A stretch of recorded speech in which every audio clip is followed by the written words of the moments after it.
deafness or deaf what? You know, blindness and autism. Autism, I don't know much. Yeah.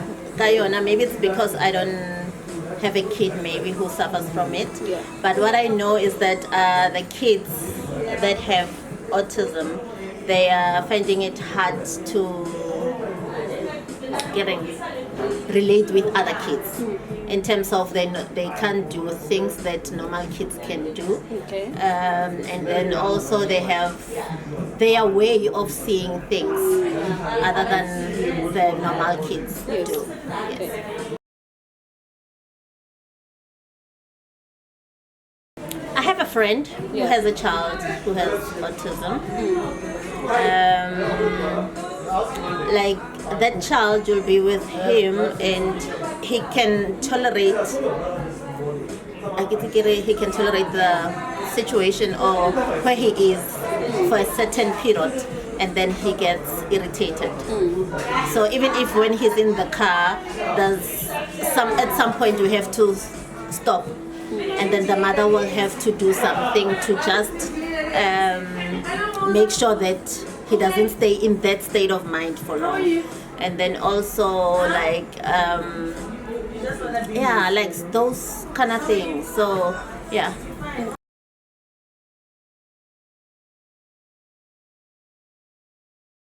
Not really, because like for example for me, because I don't have a child who has autism, I'm not learning more about it until I get be with my friend and then I will ask her, okay, if he's like this, what are you doing? So I think most of us must also try and learn so that we can relate to.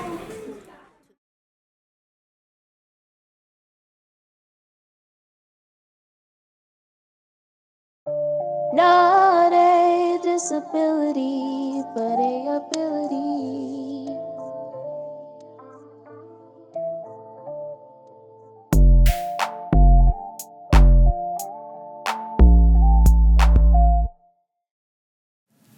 Hi, mamas and daddies.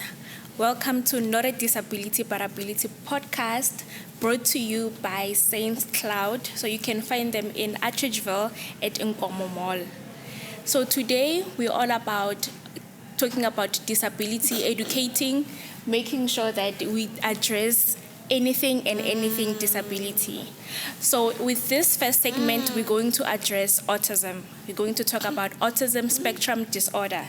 As an autism mom myself, with my son who was recently diagnosed with autism. So I'm gonna give you guys a little bit of a background on the history and the journey that I've walked being a mom, raising a child with a disability, especially a disability called autism. So my son was recently diagnosed when he was 4. So he was diagnosed with level 2 autism. So I'm just going to take you guys back a bit on the journey, how we discovered it and how we got about actually getting the diagnosis. Because I didn't know anything about autism up until it came and it knocked on my door. So this is the reason why I started this podcast, to make sure that we educate ourselves, to make sure that we bring the awareness to disabilities that are there and that are around us. So Alpha, also known as Tlotleho, he's a 5-year-old autistic boy. So he started to show signs when he was 2. So he had this thing called a regress. So a regress simply means that his development, instead of increasing, it decreased. So he went from speaking, singing, being able to do his 1, 2, 3s, his ABCs, to actually not having communication at all. Till this day, he is still nonverbal. So nonverbal simply means that his words or his vocabulary is not where his age is. So he doesn't meet his age when it comes to vocabulary. So once I discovered that my son has a speech problem, but then I told myself that because of he's a boy, maybe he will catch up. Then when he was 3, that was when I realized that this catching up is not happening. And also, keep in mind that this is actually my firstborn, and he was a planned baby. So I was so excited in having a child. But now, little did I know that I'm going to actually be having a son who has a disability. So then I started to pay attention to him. His words were totally replaced by a sound that he used to make. He couldn't sit still, as you can see now. He cannot sit still. So he couldn't sit still. He would go up and down. He would pace. He would have some sound that he makes. Go to Daddy now. So all his words, all his vocabulary was actually replaced by a sound. So later because of now I did my investigations and stuff. So this is how raw autism is.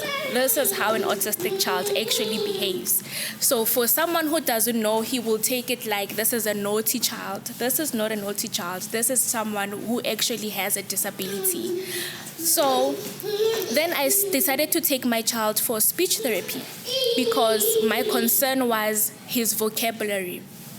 So once I took my child for speech therapy, so we attended speech therapy. I think we had 3 sessions, but also I was doing my own research at the time. So every time I Google it, it will tell me that it's either speech delay, autism, or ADHD. So which got me more and more confused as a parent. When I tried to reach out to the older family members on both sides, my side and the father's side, no one knew what was happening because it was a new thing for them. Then after I decided to communicate with the speech therapist who we were attending at the time, that what exactly is it that has caused my son to not talk? So you can imagine as a parent, it's like you go to bed, your child can talk, and then you wake up, your child cannot talk. So somehow, I did think that maybe umntanam or something, because I cannot sleep and wake up with a child who doesn't know how to talk, from someone who was screaming, dancing, singing, doing their ABCs, to someone who actually cannot say a word. So his ways of communication was to pinpoint. He would drag you if he wants something and lead you to that thing. So he had no words, no vocabulary left in his mouth. So with that frustration and not knowing what to do, where to go, we went to parents. Parents are unaware of what is happening. Then the speech therapist referred me to an occupational therapist. Then when I went to an occupational therapist and OT, then I was told that my son might be autistic. But keep in mind, therapists cannot diagnose. They can only tell you what they suspect might be wrong with your child. Now here's another journey that I'm working. A speech therapist is occupational therapist. Then I was sent again to a development pediatrician, of which those people are expensive, but because we're looking for the diagnosis, there's nothing that we can do. So we went to a pediatrician, a development pediatrician, and then only then was my son diagnosed with autism. Also, I won't lie, when I got the diagnosis, it came as a shocker because firstly, I don't know what autism is. I've never heard of autism ever in my life up until I had an autistic son. So when I went on your social media and stuff, there were people claiming that if you do this, if you detox, if your child eats this and that, then you can reverse, or you can even cure autism. And I tried those things.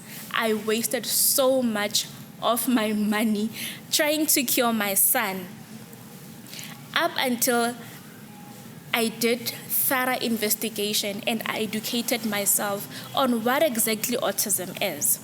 Then I realized that actually you cannot cure autism. It's up to me to accept my child the way he is, with all the challenges, with everything that he comes with. Because at the end of the day, yes, he's autistic, but he is not autism, and autism is not all that he is. So I threw away everything and I made a commitment to my son that from now on, I'm actually gonna invest in his thriving. So on doing that, I threw away all the things that I bought, all the things that claimed that they actually cure autism, and I accepted that my son was actually born with autism. So you might ask yourself, what exactly is this autism that we're busy talking about? So autism is a neurodevelopment disorder. So what it simply means is that my child's brain functionality doesn't function as a normal person. Well, a normal person in our terms now, we call them a neurotypical. So his brain is a neurodivergent. So which simply means that his brain wiring system is not connecting the way our brains connect. So what may be difficult for us is actually easy for him. And what is easy for him, it might be difficult for us. So their brains don't have a filter and their brains don't have selectiveness. So what it simply means is that he doesn't have a way or a surface to actually serve sound. So he hears a lot of things and he sees a lot of things. So that's why they have sensory issues, because they see more than we do, they hear more than we do. They actually touch their senses, their touch senses, they are more than ours. So as much as neurotypical people, we have 5 senses, I think, yes, because of its sight, taste, smell, hearing, and touches. We have five senses. They have 8 senses because they are able to actually sense even the invisible senses that we can sense.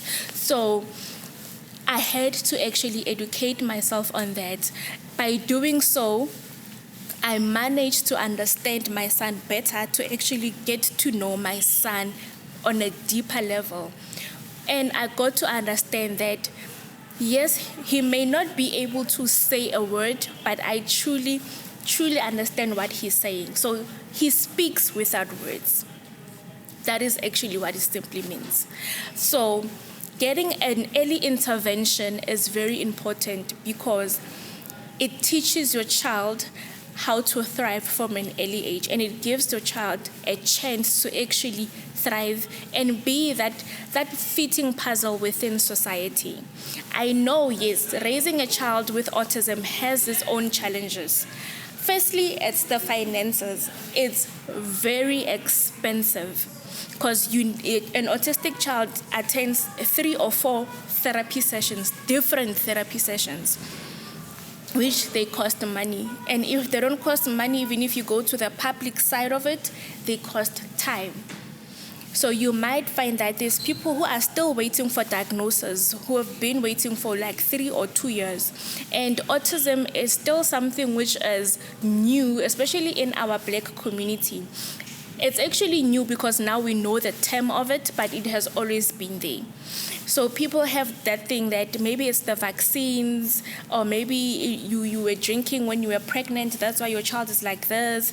And still today, there is actually nothing that says that this is the root cause of autism. So we don't know the root cause of autism. So without the root cause, we cannot have the cure. So my biggest advice would be just accept your child the way they are. Just be there for your child. And we will see that they are very, very smart kids. So once doing my education and educating myself, that is where I came up with this idea that, you know what, I actually need to open a support group for parents like me who actually went all around looking for answers, didn't know where to find answers, where I'll be able at least to direct them where to find answers. So now the community of autism is growing because each and every day there's a new diagnosis. There's another kid that is getting diagnosed with autism. Yes, now it looks like it's a lot of diagnosis, but it's only because now parents can actually stand up, take their kids for evaluation. Back then, when your child seemed like they have a disorder or have a disability, they will either hide the child, but they will never take the child for assessment. So that is why now it looks like it's at a rise. And another challenge that we're facing is school placement. So now I've actually registered because my son needs to go to school next year. So we applied for schooling. We're still waiting for response. And I've accepted that chances are that he might lose a year of not going to school are very high, because also having a child who's autistic, you don't just put them in any school. They need to be actually a school for autism, and which they are very rare. Well, they are there private, yes, but public, they are very rare. And private, there is no school which is less than 6,000 every month. And we're just talking about school fees. Nothing else added on. Just school fees for an autistic child is 6,000. So those are the kind of challenges that we are actually facing as parents raising kids who are on a spectrum. And another thing is autism, it's a spectrum. So what it really means is that not everyone is the same. Not every kid who has autism will actually display the same symptoms. So each and every one has their own ways on how autism will look like. And it's even worse because since it's a neurodevelopment disorder, it's not a physical disability, but a mental disability. So it only means that you cannot see them that they actually have a disability up until maybe you know about it and you'll see their behavior. Then that is only when you'll realize that my child might be autistic. And so some autistic traits that I saw in my son, besides the lack of speech, it was the stimming. Stimming meaning that he would not sit still. He will go up and down, and he will make a sound. He will make a humming sound when he's busy doing up and down. Some, they lack eye contact. Okay, my son has great eye contact. So some, they lack eye contact. And another thing, they like to spin. They like everything that spins. So if you see your child spinning day in, day out, then you must know that that is also a sign of autism. And some kids, they tiptoe. My son didn't tiptoe, but some kids, they actually tiptoe when they walk. So they don't walk flat foot like us, so they will tiptoe. So that is another sign of autism. So there is a lot of signs when it comes to the autism spectrum disorder.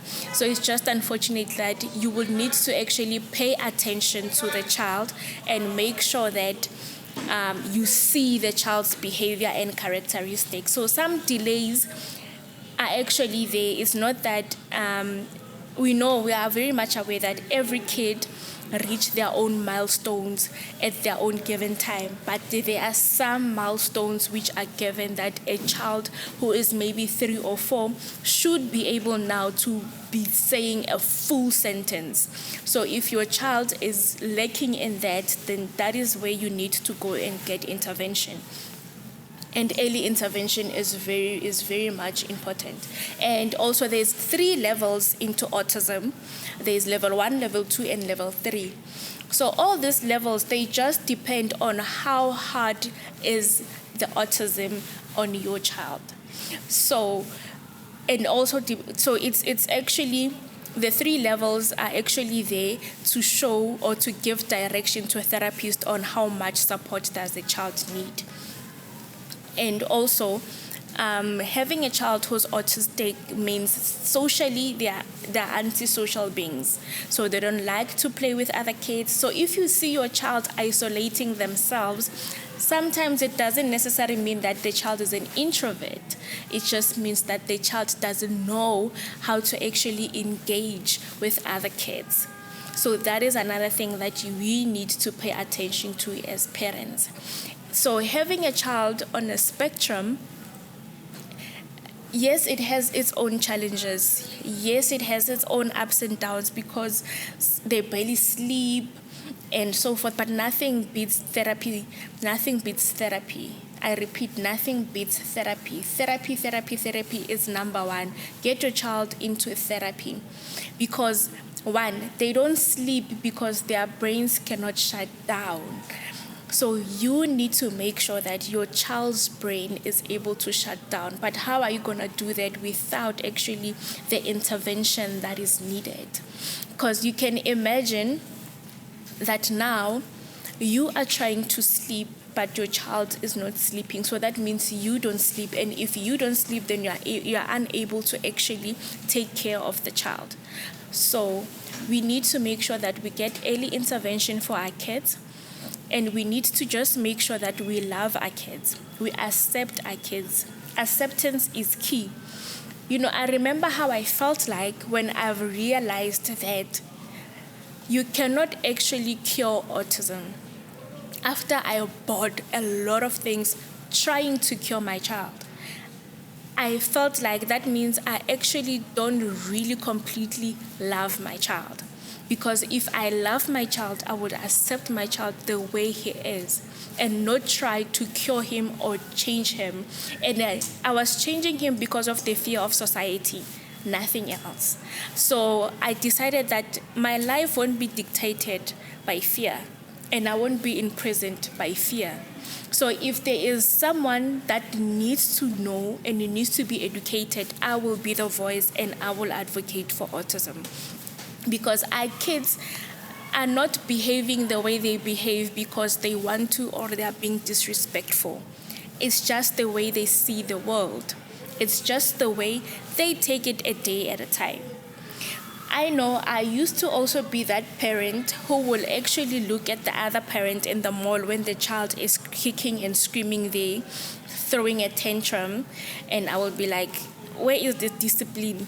Or where are the parents? But now, because I have an autistic child, I completely understand that those meltdowns, they're actually caused by something. So autistic kids don't have tantrums, but they have meltdowns. Because a tantrum is a fussy child being spoiled, crying, throwing things around just because they are not getting what they want. But the meltdown, the difference is now with autism, they have a meltdown because of sensory issues. So you can imagine, let's say this is you and you have 10 phones around you and they are all ringing at the very same time and you need to pick them up at the very same time. That is how their brains work because they remember their brains don't have filter. So they hear each and everything, they sense each and everything, they see each and everything. So that simply means that when my child walks in and there's 5 people in the room, already he does sense those 5 people in the room. And now the reason why he couldn't even sit still right now, it's only because there's people here, there's lights here, he can hear the frequency of the light. Well, I can't hear it, I can only see it. But he can actually sense and hear the frequency of the light, the frequency of the mic. So you can imagine what it does to a child's brain, being able to hear each and everything that is happening. So that is what causes meltdowns. So they are not being brats, they are not being disrespectful, or they are undisciplined. It's only because there is a lot of information that is coming through, so it makes their brains like want to explode. So that is why they're having meltdowns. Because research does say that autistic brains actually receive 55% more information generally without anything. So when we are sitting like this and I'm having a conversation with my son, so what he hears me, he hears my tone, he hears everything, and he hears the cars outside, which is another information that he's receiving. So that is why we need patience when dealing with people who have autism. And when you see a mom struggling or a dad struggling with their child there at the mall, have sympathy. Have empathy and have sympathy, because that child is actually going through a lot. So that is the only way they can express it. So you can also imagine yourself unable to actually describe how you feel, unable to tell what you feel, because they are unable to. So the only way that they can express themselves is through meltdowns. So we need to make sure that we are actually very accommodative and inclusive. Let's promote inclusiveness, not only for a child who has autism, but any other disability. So this is why I started this podcast, because I felt so ashamed that there is a disability that I actually didn't know about up until it came knocking on my door, and I had no chance but to answer. So now, going on forward, this is going to be a platform where disabilities are going to be addressed. We're going to educate each other about disabilities, gain the knowledge, gain the enlightenment, so that we are able to be more accommodative to people, so that we lose the stigma. Because stigma is what actually causes more harm than good. I mean, if 90% of people who are rich or are billionaires and stuff have autism, then it clearly means that the issue is not autism, but the issue is you. So it's up to you as a parent to make sure that you actually nurture that child's brain, because you are able to make or break that child. So acceptance is key. Early intervention is key. I'm not saying there won't be any challenges or it will be easy. Yes, there are hard times. I won't lie. There's times where I got waking up at 3 a.m., 2 a.m. when I'm in deep sleep and he's done with his sleep already. But it's worth it. It's really, really worth it. Early intervention, therapies. Make sure that your child attends therapy. Because when your child attends therapy, the therapist is actually also able to give you tools on how to handle your child at home, and give your child space to actually explore. Just because of they're autistic doesn't now mean that they cannot be kids, because at the end of the day, these are kids. Yes, he's autistic, but he's still a 5-year-old boy who is going to be naughty. Yes, he's naughty, and a neurotypical child naughty is not going to be the same, but allow him the grace to actually be a child. Allow him the grace to actually grow and understand himself. Be truthful to yourself as a parent, and so that you can be truthful to your child. So just because of you raising a child who has any disability, don't shy away from the child. Make sure that the child is actually given the right opportunity and the right platform to actually grow into themselves. So this is the reason why I started this podcast, to make sure that I create a safe space for all parents who are raising kids with disabilities, for all specialists to come and educate and give advice, for also disabled people themselves to come and speak of their experiences, because at the end of the day, umuntu ngabantu. So botho is very important. Empathy is very important. So I think the more we grow together as a community, the more we educate each other as a community, then we are able to actually grow the community. Because now you find that there's people now who get later diagnoses because at the end, growing up, they couldn't fit in. And they've wondered, why can't they fit in? Why are they different? Why are they this? Why are they that? It's only because of early intervention didn't happen. So we are going to break the cycle. We are going to break the cycle. There's no such thing as this is a disability for white people. There is no such thing that this is a disease for white people. We're humans at the end of the day, and humanity is what governs us. So that's why I started this podcast, and that's why I call it Not a Disability but Ability, because also we're not gonna face or focus only on the disability part but the ability, because each and every child has their own ability. As I said, he might be autistic, but he is not autism. autism is not entirely who he is. He is still Alpha. He's still gonna grow into himself. He shocks me every day. Sometimes I even forget that he's autistic, truth be told. But then he shocks me every day because I give him a platform to actually be who he is and be who he wants to be. So let's join hands. Let's create a safe space. Let's create a community where people are less judgmental but more accommodative. So you can, if you want to communicate with me or if you've got any questions, you can drop it now down at the comments section, or you can follow me on TikTok. It's actually alpha_warrior, which is alpha with a PH. So it's ALPHA. So it's alpha_warrior on TikTok. It's Tlotleho01 on Instagram. Or you can send me a WhatsApp on 071-9681-034. That is 071-9681-34. We also have a wonderful support group. I have a wonderful WhatsApp support group for all parents who are raising kids who are on a spectrum.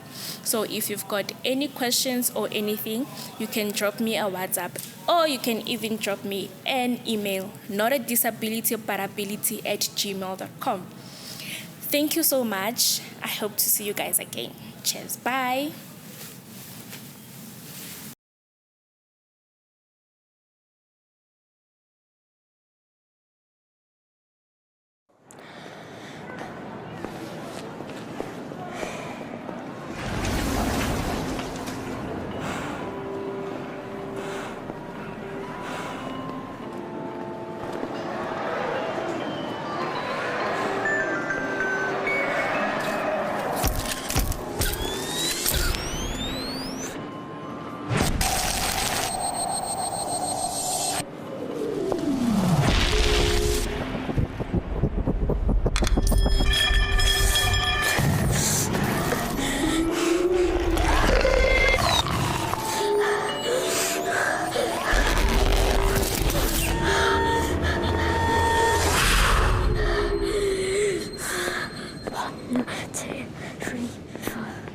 Six, 7, 8, 9.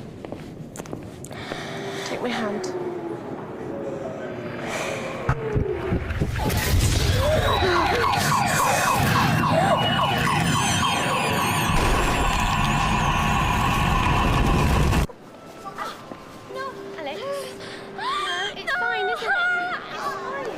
I'm not naughty. I'm autistic. And I just get too much information.